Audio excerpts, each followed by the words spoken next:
en general van a ser un poco guiadas las preguntas, aunque la plática no. Voy a moderar, o sea, como la moderación va a ser más en el sentido de buscar que todo el mundo participe. Si alguien habla de más o alguien habla muy poco, voy a tratar de hacer que participe. Entonces, en general es más o menos la dinámica, no vamos a tardar alrededor de una hora en una hora o 1 hora 20 minutos trabajando alrededor de 3 preguntas, y la primera de ellas es ¿cuáles son los principales riesgos hacia la seguridad? Justamente viéndolo en términos, porque el tema que nos reúne en la actualidad, digo, en este café libertario, es justamente el feminismo y armas. Entonces, ¿cuáles son los principales riesgos que tiene la persona en la sociedad mexicana a que está expuesta? Entonces, yo creo que primero que nos den el contexto como en general, ya luego vamos por cada una pregunta, ¿no? Ale, Padilla, Chico Arreo. Bueno, empiezo rápido. El feminismo le ha entrado muy poco al tema de portación de armas, o casi nada. Y cuando ha entrado, que lo que les comentaba es una postura crítica partiendo del análisis de que cuando hay armas, sean legales o no, la proporción, incrementa la violencia contra las mujeres, especialmente en el sentido de que incrementa el asesinato de mujeres con armas. Sin embargo, hay corrientes feministas que han analizado desde una postura, no desde la postura de armas, pero sí desde la postura de la autodefensa, por qué las mujeres, porque se parte siempre de la idea de que los hombres te van a ganar si te hacen algo, ¿no?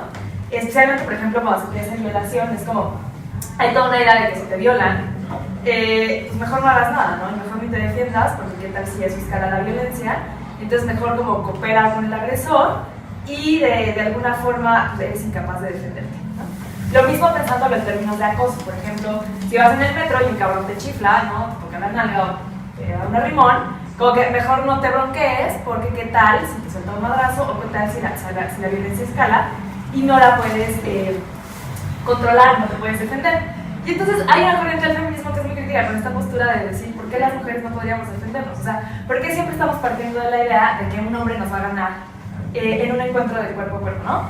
¿Por qué no? Tal vez no, ¿no? Tal vez si un güey te toca y le sueltas un madrazo, tal vez le rompes 3 costillas y el güey no te va a ganar. O sea, pero hay esta creencia de que existe una construcción social frente a cómo nos posicionamos. Y entonces, como somos incapaces de defendernos, como los hombres siempre van a ser más fuertes que nosotros, mejor ni siquiera aprendemos a defendernos, mejor no nos metemos. Y eso es bien interesante, ¿no? Si pensamos, por ejemplo, en el código de los hombres cuando se mueven en el espacio público, ellos tienen muy claro que puede haber madrazos. O sea, si tú le tocas sin querer a un güey algo o dices algo, un güey se puede voltear y te madrea, ¿no? Y las mujeres nunca tenemos esta postura. Es como si alguien te dice algo, pues mejor evitas el conflicto. ¿Por qué? ¿No? O sea, realmente habría que cuestionarnos por qué. Me parece muy interesante ahorita con lo que comentaban del número de mujeres que está interesada en aprender a utilizar las armas. Y creo que tiene que ver mucho con esto, como que nunca asumimos nuestra capacidad de autodefensa, porque lo tenemos tan interiorizado de no nos podemos defender, mejor cooperamos, si algo malo nos pasa, pues cooperando y listo, ¿no? Entonces, realmente tenemos que cuestionar esa construcción social y de qué tanto también las mujeres tenemos que asumir que podemos defendernos. En México, las cifras vinculadas a armas son bastante interesantes, no han sido muy estudiadas, pero, por ejemplo, desde 2007, que es cuando se inicia la guerra contra el narcotráfico, que es también cuando inicia uno de los mayores tráficos de armas hacia México, ¿no? La misma fecha, el mismo año, e incrementa el asesinato de mujeres por arma de fuego.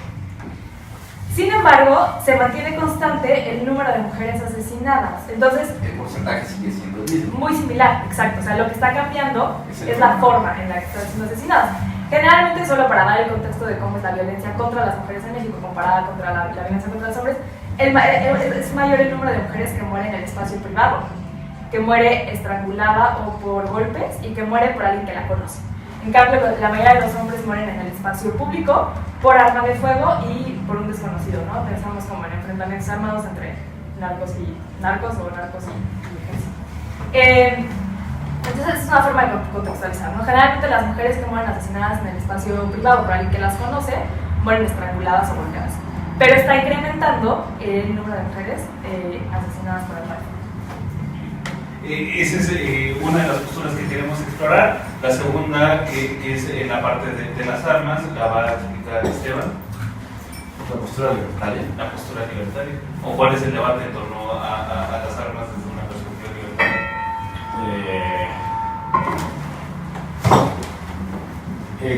Desde la perspectiva libertaria, bueno, es que la gente ha muerto, tanta gente por decir lo que es la perspectiva libertaria, pero la perspectiva libertaria más sencilla, por así decirlo, es que es una cuestión de principios, que es así como el individuo es dueño de sí mismo, debe ser dueño de los medios y de los derechos para defenderse a sí mismo en caso de que haya una agresión, pues contra lo que se supone tiene un derecho legítimo, su persona y su propiedad.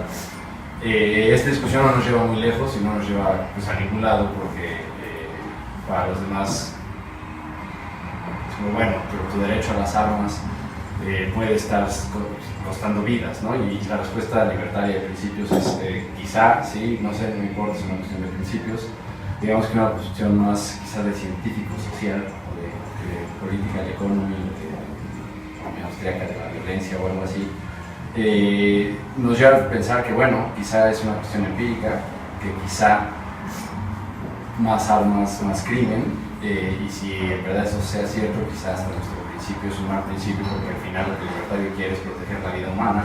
Entonces nuestro pelea con los socialdemócratas, con la democracia deliberada, con México Evalúa, es que ellos creen que la mejor manera de defender la vida de todos es que nadie pueda tener armas, y esto genera pues, una serie de incentivos que ya comentarán después sobre los escenarios, sobre las expectativas, sobre estratégicamente qué es lo mejor que podemos hacer como sociedad frente a la violencia, ¿no? Es mejor esperar en una situación estratégica, uno decide sus acciones, pero no el resultado de sus acciones, ¿no? Entonces, ¿qué es mejor?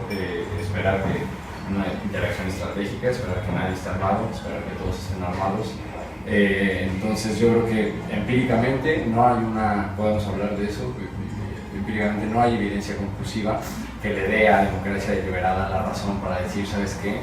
Tenemos una razón súper de peso para prohibir las armas, no la hay, ¿no? Lo que sí tenemos, por ejemplo, son ejemplos de políticas públicas exitosas en Miami, donde aumenta el número de violaciones a mujeres, la policía decide, ¿saben qué mujeres? Porque me llevan un revolvercito en su bolsa y no se soluciona ese problema. Entonces estamos abiertos también a la cuestión empírica, pero ahí hay un gran debate. Entonces estos son los dos planteamientos sobre los cuales queremos Y pasar la la discusión. digamos que se haga la cultura de la autodefensa en general de cristiano. Bueno, no es neutra, pues no es ideológica como la que presentamos nosotros, puede ser. No, yo creo que es un tema más práctico. En México, para más mal que bien, el mexicano no tiene una cultura de respeto que le permita, el mexicano, estoy hablando de siempre, pero no tenemos una cultura de respeto que nos dé la confianza de que haya gente armada en las calles. Cuando andas armado en la calle sucede algo muy importante, tienes que aprender a quedarte callado, tienes que aprender a desescalar, tienes que aprender a darte la vuelta. Porque cuando traes un arma, cuando estás portando un arma, automáticamente llevas a perder. Probablemente en cuestión física llegues a ganar, pero en una cuestión legal, si te metes en un problema, llevas a perder. Y mucha gente se pone a pensar, es que quiero un arma para defenderme, pero se ponen a pensar poco en lo que platicamos hace rato, en los procesos de prevención para evitar usar el arma. ¿Y qué va a pasar después? Eso tampoco lo utilizamos. ¿Qué va a pasar después de que defiendas el arma de fuego? La gente dice que cuando solo tienes un martillo, todos tus problemas tienen que dar el clavo. Vaya, véanlo, han visto ejemplos de esto en la televisión con los escoltas, con algunos policías, o con gente que anda armada en situaciones completamente legales. Y es que a la menor provocación sacan la pistola, cuando el problema o la intensidad del problema que tenían enfrente no ameritaba el sacar el arma de fuego. Y se escalan un problema que tenía una solución completamente distinta al tema de la defensa armada. Entonces se vuelve un tema de, tengo una pistola y automáticamente se vuelve la solución a todos mis problemas, cuando realmente no es así. El arma de fuego es una solución muy particular y muy singular a un rango de problemas demasiado acotado. Son muy pocos los problemas que realmente puedes resolver de manera adecuada con un arma de fuego. Entiéndase Agresión es dice una jurisprudencia, agresión es el movimiento corporal que pretende lesionar o lesiona bienes jurídicos ciudadanos. Por lo tanto, no es necesario esperar que se produzca la lesión para iniciar la acción defensiva, pero ahí viene el tema de qué tipo de agresión, en qué intensidad y quién te ataca, cómo te ataca, qué están poniendo en peligro, que mucha de la gente que no está acostumbrada, que quiere un arma de fuego, la ve como una solución, la ve como una panacea, cuando en la mayoría de los casos su problema de seguridad no se resuelve con un arma de fuego, se resuelve con un tema de prevención. Aprende a caminar en la calle, aprende a ser más observador, aprende a no meterte en lugares en los que ni siquiera deberías tener ahí. En Colombia tuve un profesor de protección a funcionarios que nos hacía una pregunta: a ver, jóvenes, si ya saben que ahí enfrente hay un problema, ¿cómo lo van a solucionar? Saben que hay malos, y saben que los van a atacar, y saben que va a haber granadas, y empieza todo el mundo con la no, pues nos preparamos, y cada quien, pues, es bien fácil, jóvenes, dense la vuelta y váyanse. Si sabes que va a haber problemas, entonces ¿por qué te metes? En México no hay nada en blanco y negro en este aspecto, es un esquema muy poco estudiado. De hecho, cuando se generan los debates del primer capítulo de la Constitución, los derechos humanos y sus garantías, curiosamente del 9 se saltan al 11, se brincan el 10 constitucional, nunca lo platican, eso lo dejo para después. No hay estadísticas sobre cuánto te puede costar meter un más fuerte en México, o sea, no hay alguien que se haya dado la tarea. Sabemos cuánta gente se defiende con armas de fuego, pero no sabemos realmente de manera estructurada cuánto le cuesta a alguien el proceso legal de a veces para justificar la defensa de un arma de fuego. Por eso es que siempre nos vamos a Estados Unidos, son quienes esos cuates escriben todo. Y la United States Concealed Carry Association calcula que los gastos por defenderte con un arma de fuego de manera muy mesurada sobre los $10,000. Eso es lo que te cuesta ponerle un plumazo a alguien si lo hiciste bien. O sea, eso es en el entendido de, perfecto, tu defensa está completamente justificada, vayas a su casa. ¿Vale? Un minuto. Sí, un minuto, 15 segundos, 10 segundos. Perfecto. Ok, eso es lo que te va a costar. La gente no genera esquemas preventivos para evitar meterse en problemas, y una vez que se meten los problemas, no genera un esquema de protección sobre lo que va a pasar después. ¿Quién va a mantener a tu familia? ¿Quién se va a hacer cargo? ¿Quién va a pagar las cuentas? Vas a estar en la casa, ¿quién va a pagar al abogado? ¿Vas a dejar producir? La gente que anda armada y afuera no tiene un colchón para este tipo de cosas. Entonces todo lo que hiciste, tu seguridad familiar, legal, moral, etcétera, se reduce a $10, que es lo que cuesta el cartucho. En eso se devalúa. Incluso si lo hiciste bien. Si lo hiciste mal, no te quiero decir cuánto más te va a costar. Nos hace falta legal, nos hace falta una cultura de prevención en ambos aspectos. El antes de defenderte para evitar que te ataque, y el después de que te defendiste para que tú y tu familia estén tranquilos y te puedas defender a nosotros. ¿Qué podría ser en ese sentido? Ahorita esas son las tres posturas que están representadas y sobre las cuales se va a dirigir la discusión.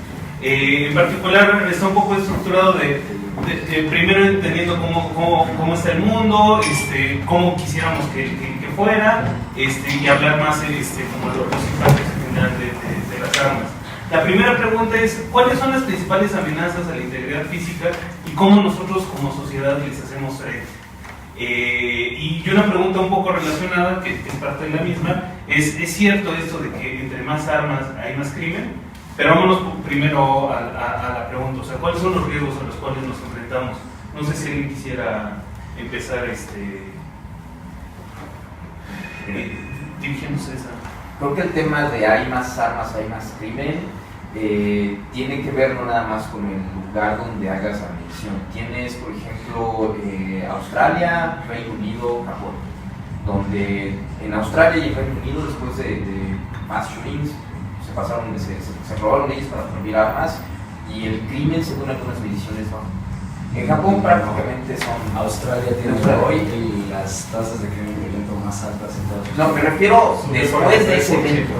Que después haya habido un repunte es otra cosa, pero al menos después de que pasaron esas leyes. No, pero es que lo que pasa después también es por lo que sí, por esas leyes. Tenemos Japón, por ejemplo, y tenemos que en Japón es dificilísimo el tema de poseer armas, y tenemos por el otro lado ciudades como México, que tienen una ley de armas bastante estricta en algunos casos, o tenemos tenemos ciudades en el mismo Estados Unidos como Nueva York o Chicago, donde el crimen vuela y la gente no puede defenderse. Creo que tiene más que ver con el esquema de la medición o el tipo de medición que haces que con la percepción como tal. Que a la gente le gusta estar protegida, sí, y que la gente debería tener armas para defenderse, creo que sí, pero asimismo creo que debe ir casado con el tema de la legalidad. Luego tiene Suiza, que la gente por ley debe tener sus armas en casa.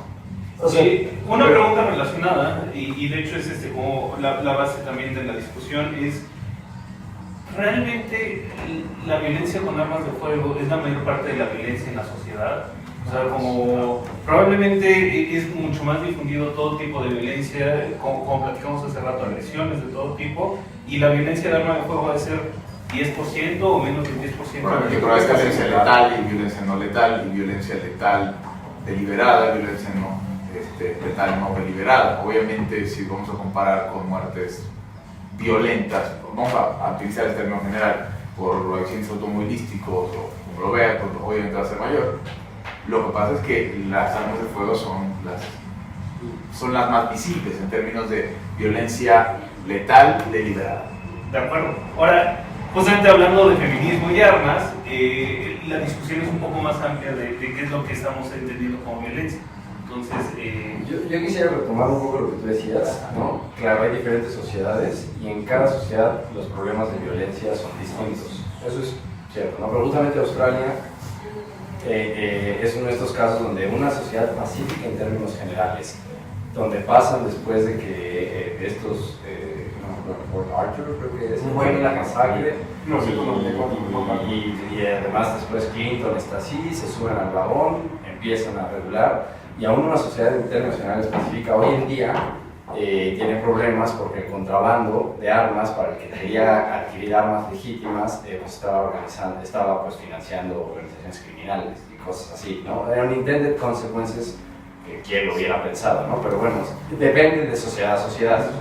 Ese es otro tema. Aquí en México, o aterrizando a la sociedad de México, porque digamos en Estados Unidos el tema de la brutalidad policial también es una En México es fácil el análisis porque ya estamos ahí. Sí, aquí yo creo que las principales amenazas, pues sí, ese es el crimen regular, ¿no? El crimen organizado, e inclusive el mismo Estado, ¿no? O sea, Los hombres son un poco más extremistas, tanto crimen como un crimen organizado y el propio gobierno, los tres se coluden en una sola cuestión. Son amenazas. Yo soy de la idea, al final del día, que todas las situaciones que tenemos sobre los costes de la defensa para manejarse en México es sobre una cuestión más politizada y más sobre cuestiones de acciones políticas del partido, dinosaurio que hemos tenido desde toda la vida, por el temor a que obviamente las personas que estén armadas y todo lo demás se puedan algún día levantar como está manejado en el espíritu de la Constitución americana y derrocarlos. Ellos por ese sentido ponen demasiadas trabas, demasiados controles, demasiadas cuestiones, tanto para reducir que las personas tengan obviamente un acceso a las armas más fácilmente, que al final de cuentas, al final del día, no lo creo, o sea, yo creo que siempre va a haber una manera de encontrar armas más fáciles, pero ahora por lo que se ve y por lo que digo, por algunas cuestiones políticas muy ajenas para parte y con algunas cuestiones, los propios gobiernos cobran cuotas hacia el crimen organizado y hasta el crimen común para obviamente que sigan ejerciendo la actividad, como que se volvieron terratenientes del crimen y pues el hecho que los ciudadanos honestos tengan armas para defenderse pues les lastiman en su maquinita de producir dinero, de la economía muy fácil que es el cobrarle cuota al crimen. Por ese sentido yo veo muy difícil que a menos de que alguien de nosotros como partido todo lo demás se meta dentro a regular las cuestiones como gobierno para que se desregularice todo, va a seguir el mismo problema de que no va a seguir el gobierno dando flexibilidad a las armas por más problemas de violencia, porque al final hay el peso económico y hay el peso de que siempre el político estatista tiene el temor de que el ciudadano a pie se va algún día a armar y lo va a derrocar. Lo que al final de cuentas es tanto un temor falso porque la gran mayoría de la gente ve por sus necesidades primarias básicas y primero ve por qué comer, por la luz y todo lo demás, Y cuando realmente ya se harta, no importa de qué lado agarran, incluso armas de fuego, armas Sí, normales. o sea, justamente esa relación entre el Estado y las armas es como básica dentro de la discusión libertaria pero acerca del tema. La mafia Pero aguanta tantito, me gustaría que expresen su opinión a alguna de las personas que todavía no han hablado. Por ejemplo, las fuentes, no sé, de agresiones a mujeres, factores... A ver, ahorita decían que, tú decías que el crimen, o cómo decías, crímenes deliberados, no, así no. La violencia letal deliberada, sí, o sea, ahí las armas de fuego son un gran porcentaje. O sea, es uno de los, es lo que más mata a los hombres en este país, ¿no? Me gustaría compararlo con accidentes automovilísticos, pero no tengo el dato. Pero según entiendo ahorita cómo opera el crimen en México, la mayoría de los hombres, que es un porcentaje, y que es un número bastante importante en muchas situaciones, mueren por arma de fuego, ¿no? Ahí, o sea, metiendo como la perspectiva de género, las mujeres mueren de forma distinta. Y creo que es algo muy importante porque hay que tener claro que las políticas públicas que supuestamente intentan terminar con el crimen y que se encargan de temas de seguridad están muy enfocadas en cómo se vive la violencia desde los hombres. Pero pocas veces se analiza cómo se vive de forma diferenciada para las mujeres. Y ahí es donde entra el tema del espacio privado. O sea, porque igual alguien puede tener un arma en su casa, pero ¿qué pasa cuando usa esa arma para matar a su pareja, no? Y ahí viene toda la relación de poder que existe y cómo se refleja en el espacio privado y por qué las cifras nos botan. Justo ahorita acaba de salir los datos de violencia contra las mujeres por la encuesta de Levanta el INEGI de aquí de 2016 y la violencia está aumentando tanto la violencia emocional como la violencia física, ¿no? Y entonces, o sea, si pensamos que esta violencia solo se da en el espacio público, estamos invisibilizando que cualquier arma, y hablo también de armas blancas, ¿no? O incluso el mismo cuerpo estrangular, golpear, está sirviendo para asesinar a las mujeres en un espacio completamente distinto que el de los hombres, que considero que es importante meterlo a la discusión, porque si no, solamente nos centramos en una parte del debate. ¿Alguna reacción? Sí, pero epistemológicamente se me hace un tanto problemático hablar de que la violencia que viven hombres y mujeres como si fueran un grupo homogéneo, si fueran un grupo que solamente está conformado por sus órganos reproductivos, se tratara de una cuestión homogénea y que no solamente está tratada una violencia que entrecruza todo el entramado de las relaciones sociales y que de alguna manera para cada persona esa violencia que está entrecruzando el sistema de la sociedad va a ser distinto en todos los casos.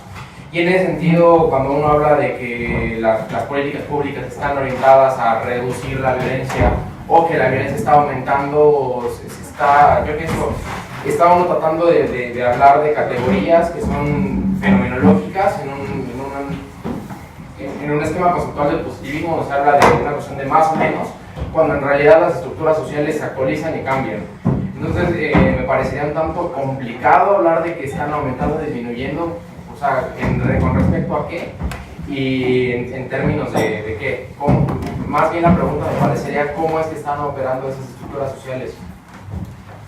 La estadística está ahí, o sea, Pero la estadística está construida mediante... Yo quiero hablar de significado y de construcción, pero es que esa es la mala respuesta. Bueno, no sé, no es que sea una mala respuesta y creo que hay algo ahí interesante, pero creo que lo que más quiere decir es que son problemas distintos. La pregunta sí está planteada en términos generales de amenazas a la integridad, ¿no? Y es correcto. Pero por ejemplo, mi tesis de maestría la hice sobre crimen, ¿no? Entonces cuando estudiamos crimen, y este es un debate que tienen las personas que estudian crimen, sí hay personas, o sea, hay grupos, o sea, dentro del feminismo, ¿no? Explicando cómo es una cuestión de adentro, ¿no? Que la violencia familiar, vaya, está muy mal y se están perdiendo vidas, pero ese no es un problema de crimen. Y aquí la tesis, la pregunta es ¿más armas, más crimen? Vaya, el crimen, no es que los crímenes pasionales no sean crímenes, pero no son crímenes... no responde económicos, igual a la no son- política pública Exacto, que un crimen. o sea, es como el terrorismo, o sea, y ahí también luego tendemos a pensar que hay muchas muertes. Hay muchas más muertes por violencia familiar que por terrorismo, eso sí, pero en ninguno de los dos casos es crimen como el crimen que tratamos de maniobrar como sociedad. O sea, la violencia en una sociedad Como gobierno. está, como gobierno, no Como sociedad sí tratamos de atender ese crimen. Pero ¿por qué sería diferente? O sea, para ti crimen es nada más una definición que está vinculada con el objetivo último de la persona que ejerce la violencia en términos económicos, ¿o cómo lo estás pensando? Estoy pensando que si no entendemos el crimen de manera económica, no podemos hacer política pública para persuadir, porque lo que tenemos que pensar es que los individuos responden a incentivos. Yo puedo pensar en gente que dice, o me voy a trabajar o me pongo a saltar, o me pongo un puesto de manzanas o naranjas y hago jugos, o te secuestro, ¿no? Entonces ahí es donde la política pública tiene sentido, donde dice, no, no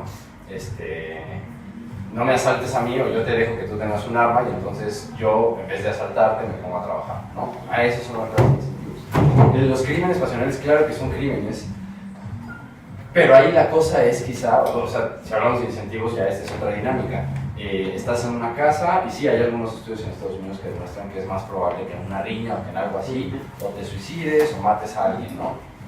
Bueno, quizá ahí entonces la solución sería que institucionalmente la mujer también estuviera en o algo así, o sea, ¿cómo vamos a evitar que las personas se casen con imbéciles?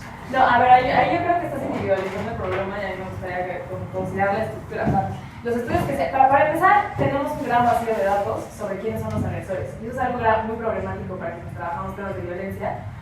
Porque, por ejemplo, esos son datos que no existen, al menos en México. Yo no sé si el güey que sale a la calle y da la remora en el metro es el mismo que llega y madrea a su esposa y es el mismo que tal vez comete un asalto. No lo sabemos, o sea, no tenemos esos datos cruzados. Lo que sí sabemos es que la violencia doméstica se dispara en ciertos contextos. Y esos contextos muchas veces están vinculados con cuestiones económicas. Por ejemplo, lo que tenemos claro es que cuando hay mayores tasas de desempleo, aumenta muchísimo la violencia doméstica. Y eso, o sea, tal vez directamente no es como alguien que tiene que decidir entre poner un puesto en jugos o asaltar, pero sí hay sí hay un elemento económico que dispara esa violencia. Reventando la discusión, justamente si le rascamos un poquito, nos topamos con el problema de que justamente es bien difícil definir qué es violencia, qué es crimen, cómo la sociedad se enfrenta a ello. Entonces, regresando al tema de las armas, ¿cómo estamos entendiendo la relación entre armas y crimen? Se han expuesto varias estadísticas, justamente hablando de violencia de género relacionada con armas. Hemos hablado también de cómo trata el Estado a las armas, cuál es la relación entre crimen y Estado. Eso nos lleva a la segunda pregunta, que está muy relacionado justamente con el tema de más armas, más crimen. ¿Un mundo sin armas sería un mundo mejor? ¿Realmente se reduciría esta violencia si dejara de haber armas en las manos de la gente que comete todo tipo de violencia, incluyendo armas de fuego, incluyendo violencia de género? ¿Se reduciría la violencia? No, yo quiero hacer un comentario sobre lo que dijo Esteban hace unos minutos. No. No, lo que dijo al principio, para responder eso que acabas de decir. Okay. O sea, él hablaba de la postura libertaria canónica es una de, bueno, ¿sabes qué? Por principios debemos tener derecho a defender nuestra vida. Sí, exacto, a the right to bear arms. Derecho a abrazos de oso. Y bueno, y lo caracterizas correctamente como un poco simplista. Sin embargo, el mundo sin armas es, además de simplista, infantil.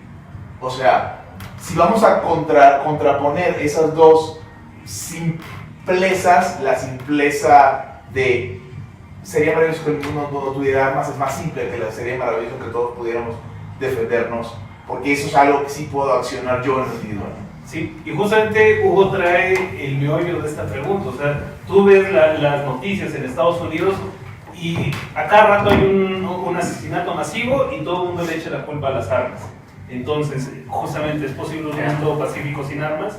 No, el tema de la prohibición de las armas te va a llevar al tráfico y el tráfico te va a llevar a la violencia. Y el tema de la regulación excesiva, no la prohibición, la regulación excesiva como la tenemos en México, te lleva al tráfico de armas. No nada más para el crimen organizado, sino para los usuarios legítimamente armados. Que no legalmente. Hay un mercado negro para los usuarios legítimamente armados que se encarga de conseguirte armas que aquí no vas a encontrar en bueno, no sé. Pero igual son armas. Y si no regulas, de todas maneras hay armas. Creo que el tema de las armas es un tema ya, vamos a usarlo omnipresente. Si te las prohíbes, las vas a conseguir de todas maneras. El problema aquí está en si las prohíbes, la gente las va a tener. Entonces el Estado no va a usar. Si las regulas, el Estado va a tener conocimiento donde están algunas armas, pero igualmente vas a generar un mercado negro de armas que el Estado no sabe. Y si no los regulas, de todas maneras la gente va a tener armas. Yo creo que en este tenor, en pensar en un mundo sin armas, Burns cuando atropella a Bart, todo bonito. ¿Se acuerdan de ese libro? No existe. O sea, no es. Como seres humanos, somos. No sé si han leído en alguna ocasión a On Killing de Dave Grossman. Es hasta donde mi conocimiento llega, es probablemente el único libro que estudia la forma en la que un ser humano puede matar a otro. Te explica las 5 barreras que tenemos para matar a alguien. No estamos programados como especie para matarnos entre nosotros, si no habríamos pasado a la segunda generación. Pero sí especifica que tenemos una fobia universal, y es la fobia a la violencia. Y la fobia a la violencia te lleva a prepararte en contra de ella. Entonces, evidentemente, si el de al lado es más grande que tú, vas a vivir con el miedo de que llegue y te golpee. Por lo tanto, necesitas un esquema una herramienta para igualar tu fuerza. Claro. De todas maneras, ese es un tema que no va... Llámense armas de fuego, llámense bats de béisbol, ahí van a estar. Dos puntos que no sé si han tratado, que ya es imposible prohibir las armas, o sea, por las impresoras. O sea, se venden ya en 3,000 pesos las impresoras de texto. O sea, y las puedes importar por Amazon porque nadie se ha dado cuenta de que esas existen, ¿no? Y la otra es por ejemplo, en Japón que hay un acceso menor a armas. La última matanza grande fue en 2016 y fue un muchacho que mató a 23 personas con cuchillos. Entonces, a lo mejor, o sea, en un mundo sin armas, el cual cada vez es más imposible, o sin armas de fuego, de todos modos existe, uno, la posibilidad de matar a cuchillazos, y dos, la imposibilidad del mundo sin armas por las impresoras. Hace rato mencionaban el cine que está enfrente de Banquesi. Mis papás son militares, entonces yo crecí en esa zona habitacional. En esa zona habitacional, es una zona habitacional de oficiales jefes generales, debe haber un promedio de 2,000 departamentos, por lo tanto hay al menos 2,000 familias y por lo menos hay 2,000 armas. Estamos hablando de que dentro de las zonas habitacionales militares tienes lo que podrías considerar la sociedad armada ideal, donde todo el mundo está seguro, donde hay una educación con los niños desde pequeños con las armas. El ejército tiene un programa para enseñarles a los niños qué es la herramienta con la que trabaja el papá, cómo se debe tratar. Y tienen un programa que bajaron de un programa de la NRA, que te enseña desde niño que si ves un arma abandonada en tu casa, no la toques, avísale al primer adulto que veas. Y el índice, el último accidente que yo escuché, no hay estadísticas, y el ejército es muy inteligente ocultando ese tipo de cosas, porque además no pasan tan simple. La última vez que yo supe de un accidente con un arma de fuego fue en 1989, yo tenía 8 años. Que fue el niño que agarró la pistola del papá, se las presionó a los hijos y se metió un plomazo. Pero estamos hablando que hay por lo menos, ¿qué les gusta? 20, 30 años en accidentes en una sociedad que está armada por diseño, que está no por diseño, sino por obligación. Espera, quisiera, yo no creo que sea la sociedad ideal armada, y ahora te voy a decir por qué. Y quisiera como retomar el punto de, Hugo decía, ¿no? El extremo del ideal libertario del derecho a armas, ¿no? Pero cuando me refiero a ideal es a lo que todos los ciudadanos armados quisieran. Es que no, y te voy a decir por qué no. No, pero para ellos es ideal. Sí. O sea, eso no lo No, puedes quitar. porque tienen el monopolio. Si ellos usan las armas, los van a juzgar de la misma manera que si a ti, si están en servicio. Sí, por supuesto. De hecho, ese es un gran problema que tienen ahorita las Fuerzas Armadas, porque no hay un marco regulatorio para el uso de fuerza que ellos están diseñados para aplicar. Bueno, pero de entrada, hasta hace muy poco, esas cosas las iban a resolver sus propios sistemas de justicia. Y no las han resuelto. Es que la versión contraria a la utopía libertaria donde todos tienen armas no es esta, o sea, si estuvieran de verdad yo sé que me dirían no somos tan imbéciles como para creer un mundo sin armas. Lo que queremos es que los buenos tengan las armas, ¿no? Y entonces ahí es donde nace esta idea del monopolio legítimo de la violencia, que así estés aquí en México, así estés en Estados Unidos. O sea, en Estados Unidos los policías, ¿no? Digamos que tenemos una ciudad de policías. Ese es nuestro, todos saben usarlas, todos están entrenados, todos tienen cierta cultura. Todos son una bola de imbéciles que no están sujetos a... Vaya, si ellos están en Chicago, ¿no? Ellos pueden asumir que son los únicos armados que pueden disparar a un negro por la espalda, por así decirlo. No, algo es que como son parte del Estado, como son militares, como son agentes, digamos que ellos sí se ponen por arriba de nosotros. Vayan una buena parte. Soy truco, así Pero ¿a qué te refieres? Es que va en parte de esto, la forma en la que se juzga, se castiga o se premia la legítima defensa, tanto para militares o policías o civiles en México, es exactamente la misma. La única forma en la que, porque a fin de cuentas te van a juzgar de acuerdo al Código Penal del Estado respectivo, el Código Penal Federal. En algunos estados ya se permite, no se permite, se amplió el concepto de la legítima defensa, Guanajuato, Nuevo León me parece también, pero a fin de cuentas está sujeto independientemente de tu posición como servidor público, independientemente de si sirves en las Fuerzas Armadas o en las policías, las reglas con las que van a calificar la forma en la que te defendiste son exactamente las mismas. Y en algunos casos para los servidores públicos son más severas, porque en tu papel de servidor público, si te equivocas, te van a empujar una tercera parte de la pena extra. Hugo, quería hacer notar otra cosa acerca del ideal del lugar donde todos son militares. La contención de intereses no es la misma, es como que digamos que la contención de intereses en una sociedad más o menos diversa, donde unos trabajan en una cosa, otros trabajan en otras, no todos tienen el mismo patrón, que es el ejército. O las Fuerzas Armadas en general. Es como decir que la sociedad ideal es Star Trek, porque todos están en el Enterprise y todos le responden a Picard, porque de todas las Star Trek voy a referirme a esa, porque es la que mejor conozco. Sí, no, Picard. Entonces es mi punto, o sea, esa es otra razón. Nosotros tenemos muchísimas más posibilidades de contención en civiles que a lo mejor uno le debe plata a otro no en lo personal, sino a negocio, etcétera. O sea, eso quería acotar también esa razón por la cual no se parece eso al ideal que tenemos nosotros. Hay otros problemas que resolver, otras diferencias, otras dificultades, etcétera.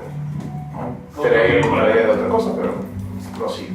Yo quería responder primero la pregunta, pero muy en la sintonía de su discusión. Me parece que como tal el ejército, en tanto que es parte del Estado, como estaba recuperando Cristian, es bastante interesante no solamente decir que el Estado tiene el monopolio legítimo de la violencia, sino que esa misma violencia, como dice el mismo Max Weber, implica la amenaza del uso de la fuerza legítima. No es la aplicación legítima de la brutalidad, sino que opera el poder como un mecanismo de comunicación simbólicamente generalizado. ¿Esto qué implica? Esto ya implica una cuestión que Foucault trata bastante a fondo en Vigilar y Castigar, donde ya no necesariamente el gobierno tiene que estar con la macana o con la pistola apuntando a los ciudadanos, sino que estos interiorizan ciertos mecanismos de coacción y autocoacción que de alguna manera operan como una interiorización del poder que de alguna manera posibilita que el poder ya no tenga que ser una cuestión del puro castigo material, sino una cuestión simbólica. Entonces, en este sentido, la cuestión del ejército que está maniatado y que de alguna manera también responde a los mismos códigos que el ciudadano promedio, implica que ya hay un debate en torno a cuáles son las posibilidades de acción que tiene el mismo Estado para actuar y que no se trata simplemente de la aplicación del poder por el poder. Ahora, la pregunta es que la pregunta central aquí ya no es el ejército, yo pienso que se desvió, pero la pregunta era sobre si consideramos que sería una sociedad ideal sin armas.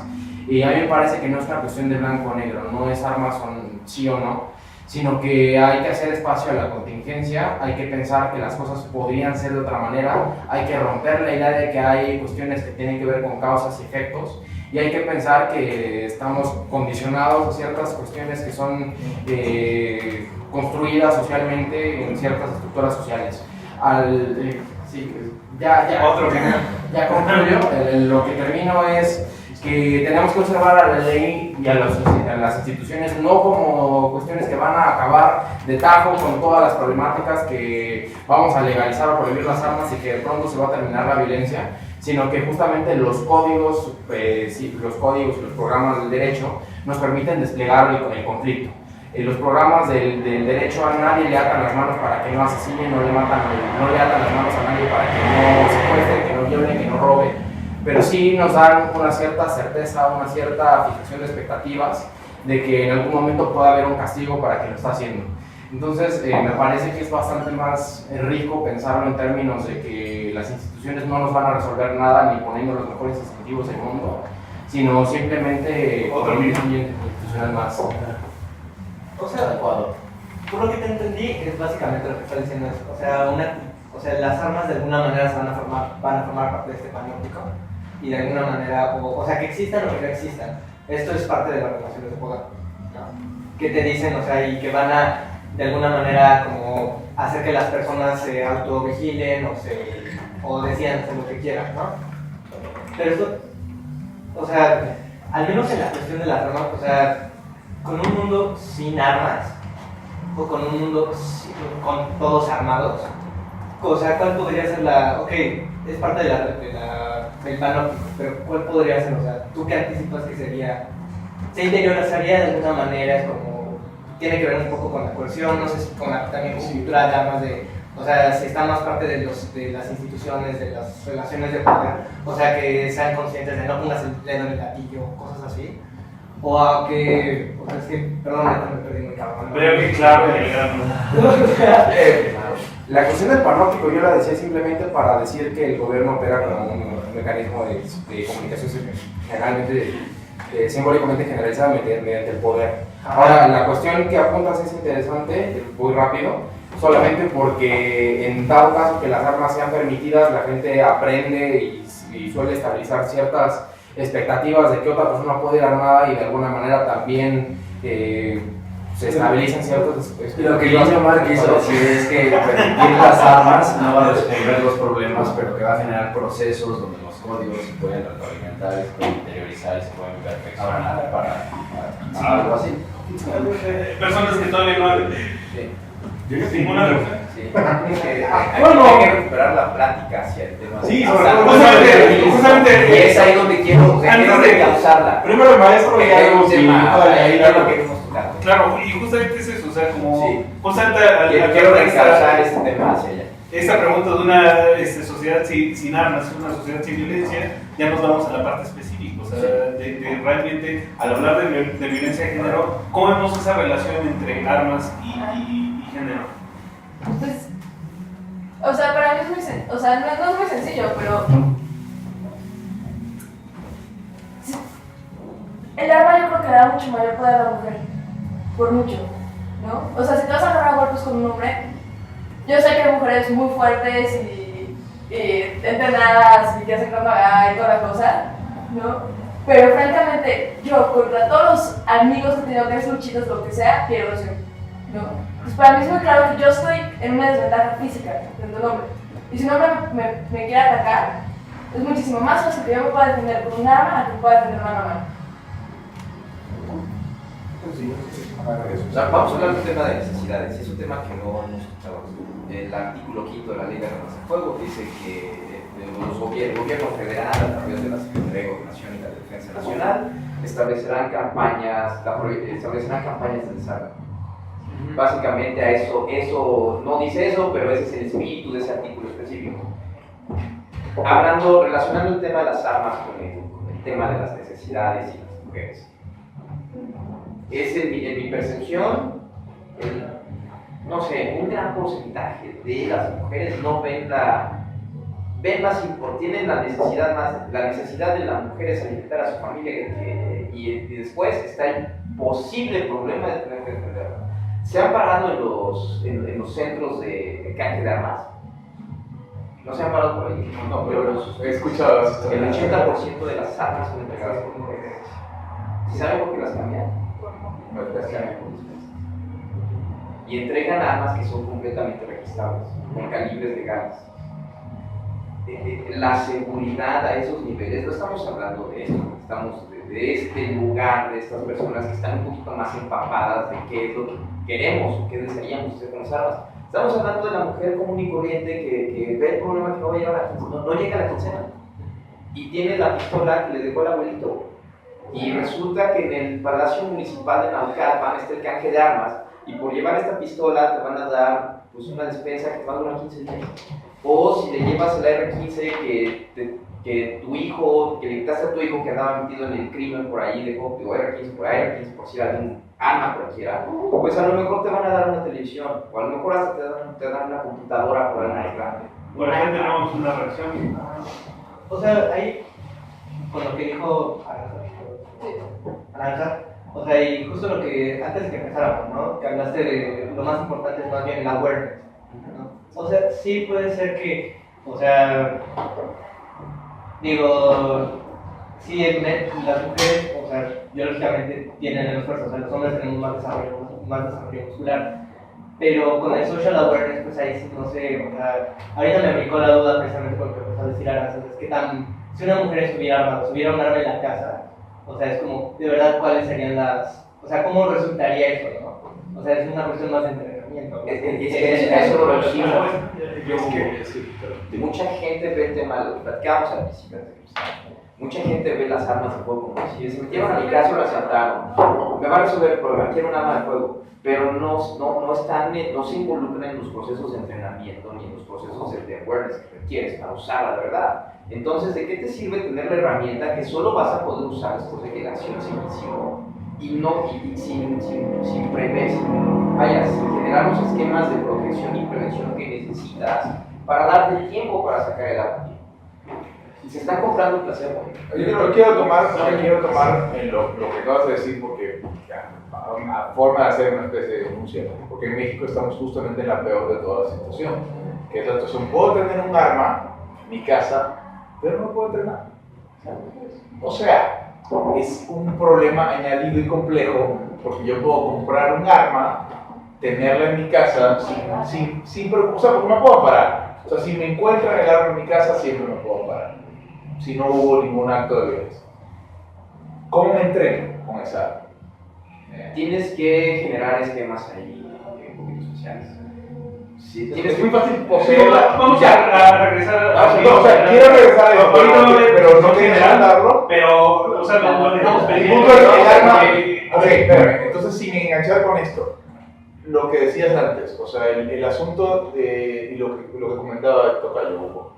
El problema es que el arma no resuelve y ni tampoco el situational awareness resuelve, porque ya estás aware, si eres mujer, que tienes a una pareja peligrosa y ni el arma, ni la política, ni la ley federal, nada lo va a resolver. O sea, esta discusión sobre armas de fuego no tiene mucho que ver con ese problema. Pero sí hay un punto de solucionar con y otra cosa que dijiste que me parece interesante.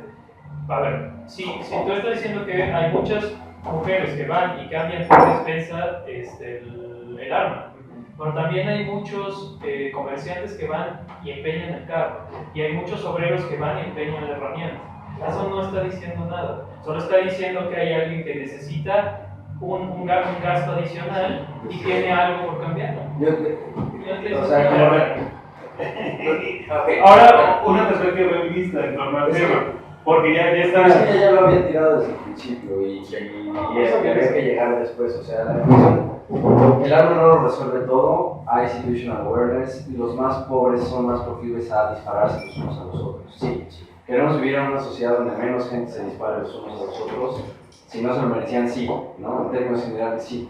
Pero a mí sí me causa algo entre emocional y irracional, triste, ¿no? Depresivo, cuando escuchas a Jope, cuando escuchas a las personas que te hablan de esto, ¿no? Y entonces te dicen, para resolver el problema de violencia en México, lo que necesitamos es más recursos destinados a combatir la inseguridad, más recursos a la policía, más recursos al ejército, pero más recursos para programas sociales, porque para combatir la inseguridad hay que combatir la pobreza, ¿no? Y entonces, o para combatir la inseguridad hay que estar más verdes, ¿no? Perdón, pero, o sea, sí, pero de entrada, para combatir la inseguridad no podemos seguir con esta idea de que hay que desarmarnos todos y hay que esperar que alguien más nos proteja. Primero lo primero, si hay una botella aquí cayendo y mojándome el trago, puedo ir a comprar impermeabilizante, que quizás sería una resolución a largo plazo, puedo mudarme de casa, ¿no? Esperar que se puedo acabe mover. por ahí lluvias. Ajá, que se acabe la lluvia, ¿no? O puedo mover mi brazo, ¿no? Algo así. El mismo ya. Y entonces, desde la perspectiva feminista, ¿no? Cuando el feminismo te dice, oye, pero es que en casa las van a matar más. Bueno, entonces entrénense, ¿no? O sea, a mí me gustaría, digo, aquí invité a muchas feministas en vino y cuando se los picheaba era como, no, armas no, son falocéticas. No. Entrénenlas, o sea, entrénense. Pueden vender, pero hay armas rosas con... Ah, sí, las Ahí mi pregunta sería si realmente solo se podría entrenar a las mujeres. O sea, a Sí, ver, eso digo. y sin entrenar a los hombres. O sea, entonces, idealmente lo que necesitamos en la sociedad para disminuir los índices de violencia contra las mujeres es que existan programas específicos que solo entrenen a las mujeres para que esto les permita. O sea, no. Entonces, a ver, o sea, me parece muy importante tu punto, porque lo que tú dices, bueno, si partimos de la idea de que las mujeres nunca nos vamos a poder defender frente a los hombres porque hay una diferencia física biológica, entonces nuestra única forma para quedar parejos es que sea arma contra arma. Pero es que la otra opción es guilt-tripear a los hombres de manera colectiva. O sea, y yo prefiero algo concreto a que la respuesta sea colectiva de vamos a Dejamos dejar. el concepto guilt tripea. Los países donde menos violaciones hay son Israel y Suiza. En ambos lugares, las mujeres entran al ejército. Y no nada más O sea, eso, sí, la hay mesa una- humana ¿Ya vieron en los cuarteles? Riqueza y otro. No sé. ¿Tú has visto casos? Supongo que en los cuarteles vieron a la gente. O sea, hasta donde yo sé, no. No hay casos como Un segundo antes de abrir la siguiente discusión, nada más terminar la última pregunta, que es una pregunta interesante. Imaginemos que de pronto se permite o sea, como posesión de todo tipo de armas, portación de armas. ¿Qué sucedería en una sociedad donde todo el mundo pudiera hacerlo? ¿Qué sucedería en México? ¿Qué sucedería en tu colonia, en tu ciudad, en tu país? ¿Cuáles serían los pros y cuáles serían los contras? Yo he hablado, ya sé, esto es un comentario que va por los dos lados. O sea, yo he dicho públicamente, si hubiera una reforma donde solo las mujeres pudieran estar armadas, yo sería hiper, uber, mega feliz. No porque no me quiera armar yo, sino porque estoy dispuesto a tomar los efectos de red que eso conlleva y que al mismo tiempo en espacio público. Me parece una propuesta súper interesante. A mí me complica, aquí hay algo que me complica. O sea, estamos partiendo esto es como una premisa de que los hombres son medio animales. La única forma para detener la violencia es que las mujeres cortemos un arma para detener a estos animales que nos atacan de forma deliberada en la calle, tocándonos las nalgas, violándonos en un bar cuando estamos pedas, o cuando vamos en el Uber, o matándonos. Pero eso un segundo ya había entendido la palabra. O sea, ¿cómo la definición de la mesa?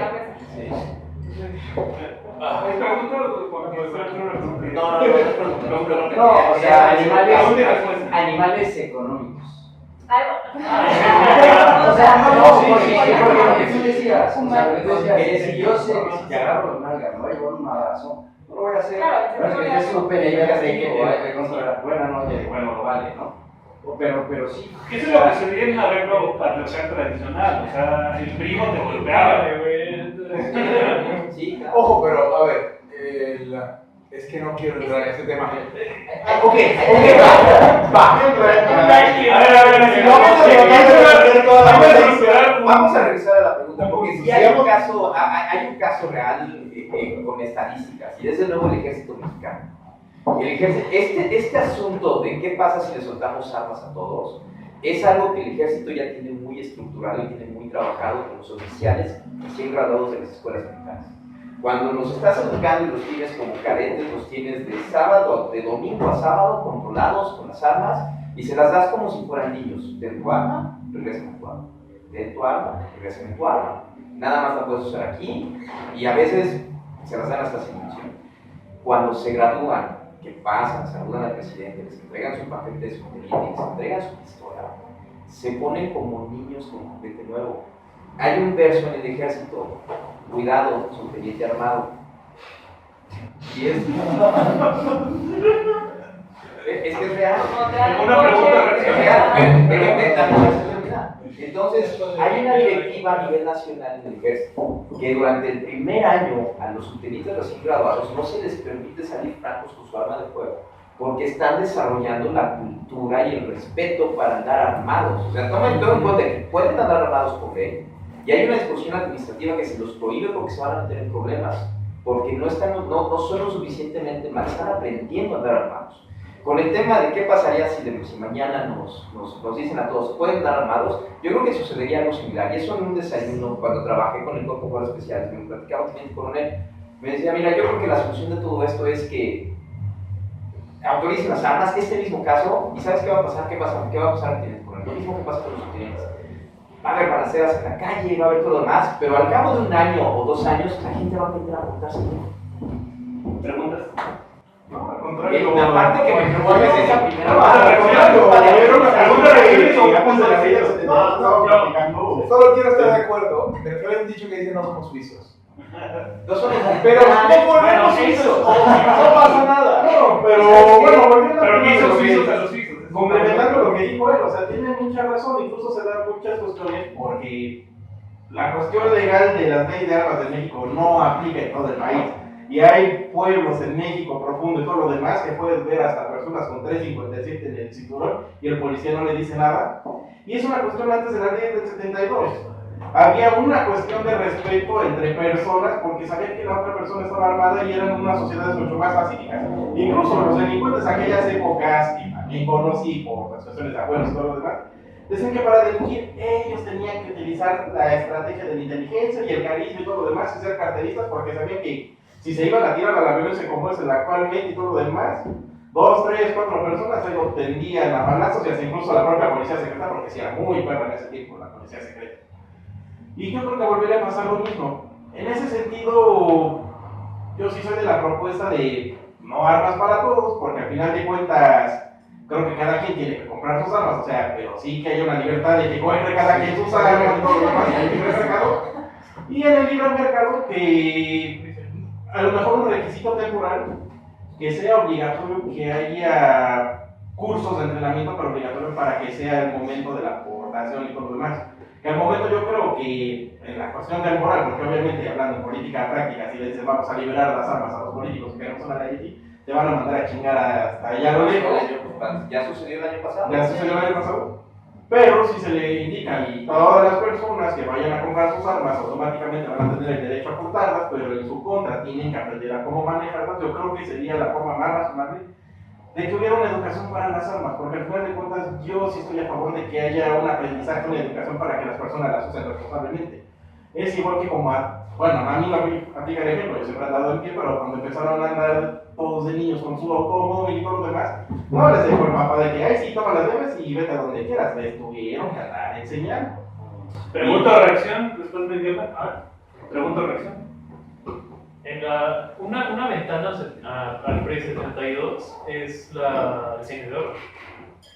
O sea, el cine de oro es una sociedad armada. Entonces habría que ver, o sea, yo no digo que vaya a ser lo mismo, o sea, me parece bastante tonto decir que yo no, pero vaya a ser lo mismo.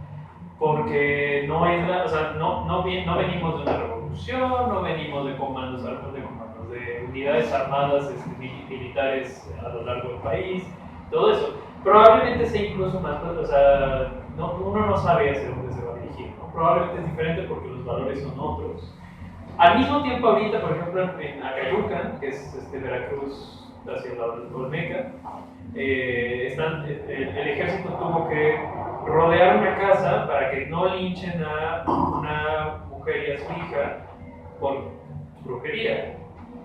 O sea, eso existe, no hay armas en Acayucan, o sea, el ejército está rodeando esa casa específicamente para que no maten a esas dos personas. Eso existe.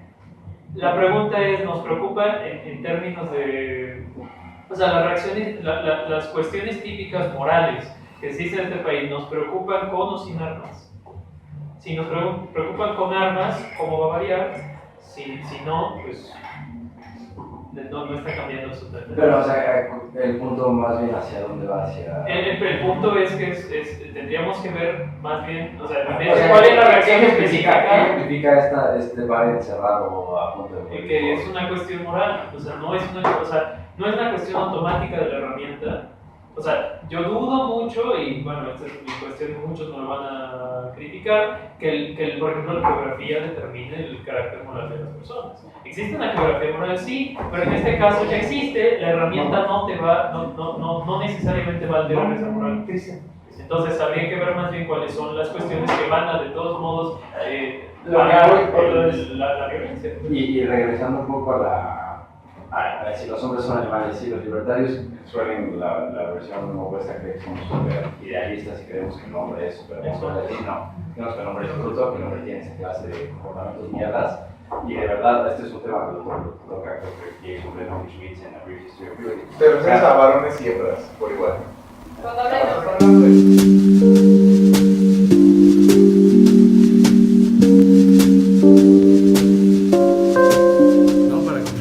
Estaba hablando de la violencia, los factores de la violencia.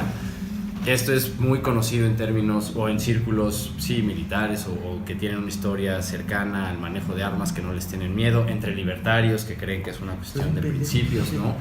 Pero creo que sí, como hablamos acá, las mujeres son un grupo pues vulnerable en la esfera pública y en la esfera privada.